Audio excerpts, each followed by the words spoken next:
Hello everybody, welcome back to another video. Today we're just outside of Chicago, Illinois, and this is Lincoln Cemetery. Right here in front of me is the grave and final resting place of Bessie Coleman. Now if that name doesn't sound familiar to you, she was an aviator, one of the very early ones, and she only lived to be 34 years old.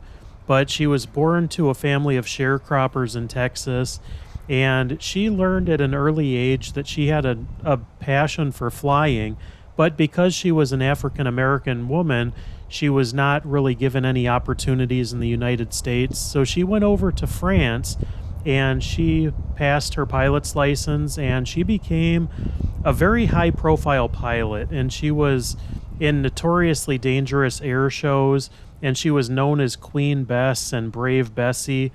And she hoped to start a school for African American flyers, but she passed away very early on, like I said, at the age of only 34. She was in Jacksonville, Florida, and she was preparing a new trick, and she went up in a flight with her mechanic, and they ended up doing a nosedive, and she was basically thrown from the airplane and died on impact. Now, it's pretty sad when you think about it because she was a very accomplished pilot by this age, and she ended up passing away in a plane crash where she unfortunately was not even the pilot.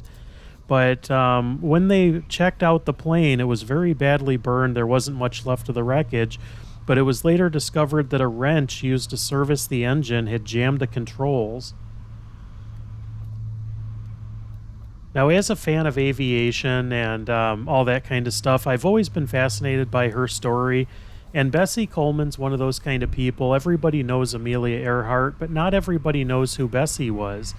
And I always thought that that was kind of a shame because, you know, when you mention Bessie Coleman now, a lot of people don't know who that is.